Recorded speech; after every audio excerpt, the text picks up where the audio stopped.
Ka-chow. Okay. Now, when you're looking at the lock, this is what you see, okay? Now, you have to take this C-clamp off before you can get anywhere.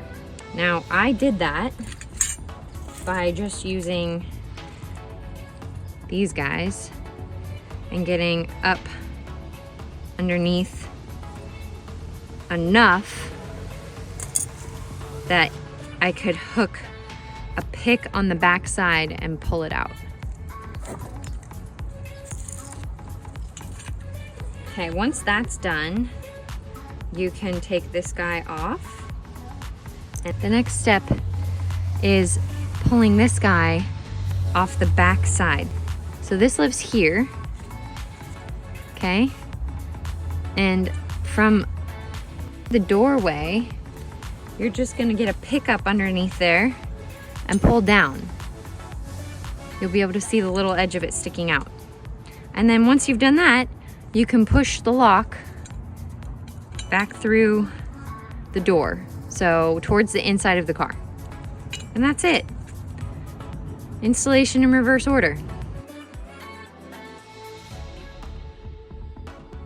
You're going to start by removing the one Phillips head screw for the lock cylinder sensor.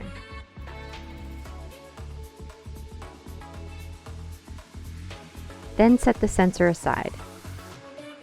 Loosen the three 10mm bolts holding the door handle and move the door handle to the right enough to be able to reach the C-clip.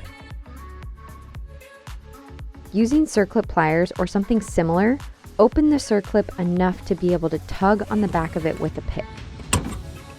When the circlip launches and you can't find it or reach it with a magnet, move it to one of the drain holes in the door with a flathead screwdriver. Now you can remove the lever arm.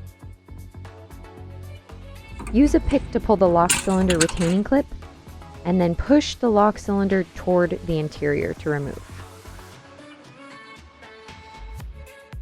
To install, make sure the metal bracket goes over the exterior door handle lever. Then install the three 10mm bolts loosely. Install the retaining clip for the lock cylinder.